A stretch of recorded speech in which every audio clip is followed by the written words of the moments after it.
Hello friend, સ્વાગત છે તમારું સ્વાદિષ્ટ કિચનની અંદર. આજે મેં બનાવ્યો છે ખૂબ જ ટેસ્ટી, હેલ્ધી અને પ્રોટીન આઈસ્ક્રીમ, એ પણ હોમમેડ.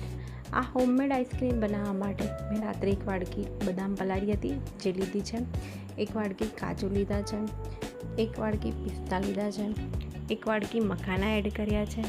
તેમાં તેની સાથે મેં 4-5 ખજૂર એડ કર્યા છે, થોડી ડાર્ક ચોકલેટ એડ કરી છે, 1 ચમચી કોકો પાવડર, 1 ચમચી ઇલાયચી તેમજ ગરમ કરેલું દૂધ 1 વાડકી એડ કર્યું છે. ત્યારબાદ તેમાં મેં થોડું કેસર એડ કરીને આ મિશ્રણને સારી રીતે હલાવી દીધું છે. આ મિશ્રણને હલાવ્યા બાદ આપણે તેને અડધો કલાક સુધી રેસ્ટ આપીશું કે જેથી દૂધ સાથે બધી વસ્તુ સરસ એકત્રિત થઈ જાય. દૂધ સાથે બધી વસ્તુ ભળ્યા બાદ આપણે આ મિશ્રણને એક મિક્સર જારમાં એડ કરીશું અને તેને એકદમ સ્મૂથ તરીકેનું બ્લેન્ડ કરી લઈશું. તમે જોઈ શકો છો કે આ એકદમ સ્મૂથ બ્લેન્ડ થઈ ગયું છે. આપણે તેને એક એરટાઇટ ડબ્બામાં એડ કરી દઈશું. તેમજ તેની ઉપર આપણે થોડા ડ્રાયફ્રૂટ ઉમેરીશું અને આને સીલ કરીને આપણે 7 થી 8 કલાક સુધી ફ્રીઝર કરી લઈશું.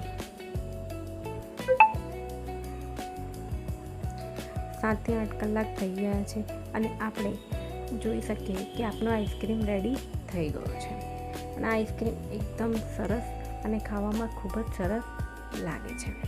તમે જોઈ શકો છો આ આઈસ્ક્રીમ એકદમ પ્રોટીન તેમજ હેલ્ધી હોય છે. નવી રેસીપી જાણવી હોય તો આ ચેનલને સબસ્ક્રાઈબ તેમજ લાઈક કરજો.